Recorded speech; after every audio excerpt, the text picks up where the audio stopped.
हम guys guys आज हम बहुत ही इंटरेस्टिंग एक नई ट्रिक सीखने वाले हैं कि हम क्वाड्रेटिक इक्वेशंस की रूट्स को इजीली कैसे फाइंड कर सकते हैं। देखिए, कई बार हमें कहीं एग्ज़ाम्स में इनकी रूट फाइंड करने के लिए दी जाती है और हमें बहुत ज़्यादा समय लगता है। और मैथ्स में हम सब जानते हैं कि एक टाइम बहुत इम्पोर्टेंट फैक्टर होता है, तो हम जल्दी से जल्दी फास्टली हम क्वाड्रेटिक इक्वेशंस की रूट कैसे फाइंड कर सकते हैं।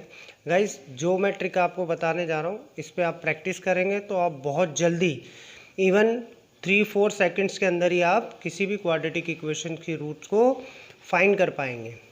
आप गाइस पहले ट्रिक को अच्छे से समझिएगा, अच्छे से देखिएगा, उसके बाद फिर इस पर आप प्रैक्टिस कीजिएगा। देखिए गाइस, जैसा हम सब जानते हैं कि क्वाड्रेटिक इक्वेशंस की फॉर्म क्या होती है, ax² plus bx plus c equals to 0। ये हमें सबको पता है कि क्वाड्रेटिक इक्वेशन की फॉर्म, जनरल फॉर्म ये होती है। अब गाइस, सबसे पहले हमें यहाँ पर a, b और c की वैल्यूज़ निकाल लेनी है। तो हमने देखा कि a की वैल्यू क्या है यहाँ पर 2, b की वैल्यू है यहाँ पर 7 और c की वैल्यू है यहाँ पर -4। सबसे पहले हम गाइस a और c को मल्टीप्लाई करेंगे। तो फर्स्टली हम a और c दोनों को हमने मल्टीप्लाई किया, तो 2 multiply by -4 is equals to -8 आया। फिर हमने देखा कि b की वैल्यू क्या है, b इज इक्वल्स टू 7 है। अब गाइस बहुत ध्यान से देखिएगा, हमें b को 2 पार्ट्स में स्प्लिट करना है, यानी b इज इक्वल्स टू 7, यानी 7 को हमें 2 पार्ट्स में स्प्लिट करना है। वो 2 पार्ट्स कौन से होने चाहिए कि उन दोनों पार्ट्स को ऐड करने पर तो 7 आ जाए और उन दोनों पार्ट्स को मल्टीप्लाई करने पर -8 के इक्वल आए। गाइस ध्यान से समझिएगा कि b को हमें 2 पार्ट्स में स्प्लिट करना है, यानी 7 को हमें 2 ऐसे पार्ट्स में स्प्लिट करना है कि उन दोनों पार्ट्स को जब हम ऐड करें तो 7 आ जाए और जब उन दोनों पार्ट्स को हम मल्टीप्लाई करें तो -8 के इक्वल आ जाए। तो गाइस देखिए, वो 2 पार्ट्स कौन कौन से होंगे, मुझे तो पता है गाइस, लेकिन आप थोड़ा सा माइंड आपका लगाएंगे तो आप इजीली फाइंड कर पाएंगे। एक तो आएगा गाइस आपका 8 एंड एक आएगा आपका -1। अब देखिए गाइस, ये जो 2 पार्ट्स मैंने स्प्लिट किए, अगर मैं इन दोनों को ऐड करता हूँ तो 8 प्लस -1 तो 7 आ जाता है, जैसा कि b है। और अगर दोनों पार्ट्स को मैं मल्टीप्लाई करता हूँ तो मेरा इजीली -8 आ जाता है, जो कि मैंने आपको बताया था कि दोनों पार्ट्स को मल्टीप्लाई करने पर तो -8 के इक्वल आना चाहिए और दोनों पार्ट्स को प्लस करने पर 7 के इक्वल आना चाहिए।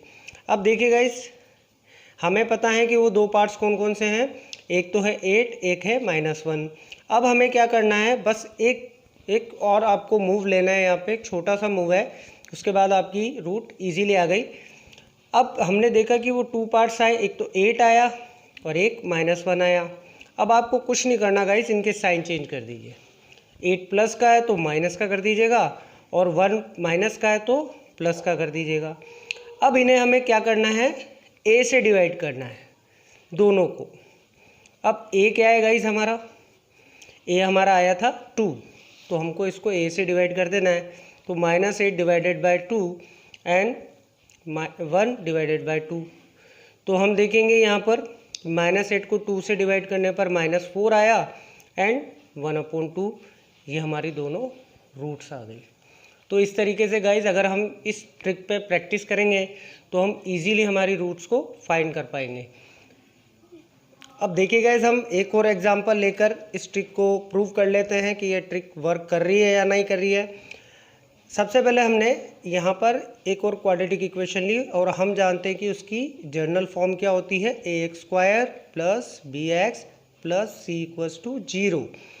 अब हमने देखा कि यहाँ a की वैल्यू तो 2 है, b की वैल्यू -2 है और c की वैल्यू हमारी -12 है।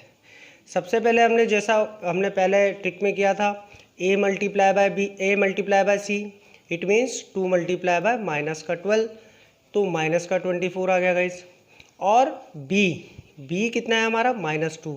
अब हमें b को स्प्लिट करना है 2 ऐसे पार्ट्स में कि उन्हें ऐड करने पर तो -2 आ जाए और मल्टीप्लाई करने पर -24 के इक्वल आए। तो गाइज हम इजीली फाइंड कर पाएंगे कि वो दो पार्ट्स हैं, एक तो 4 और एक -6।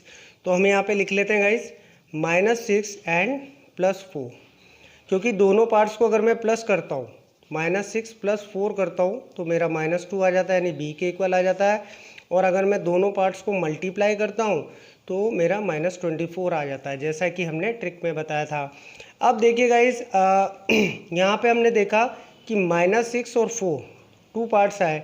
अब हमें नेक्स्ट मूव क्या लेना है कि इनके साइन चेंज कर देने हैं। अगर ये -6 माइनस का है तो इसे हमको प्लस का कर देना है, और 4 प्लस का है तो इसे हमको माइनस का कर देना है। और इनको किससे डिवाइड कर देना है? ए से। तो हम ए से इनको डिवाइड करते हैं। अब देखिए गाइस, जब हम 6 को ए से, ए कितना है हमारा? ए की वैल्यू आई थी हमारी 2। जब हम 6 को 2 से डिवाइड करेंगे और -4 को भी 2 से डिवाइड करेंगे तो हम देखेंगे कि एक तो हमारी रूट आ गई 3 और एक हमारी रूट आ गई -2। तो गाइस इस तरीके से हम जल्दी से जल्दी बहुत कम समय में हम रूट्स फाइंड कर सकते हैं।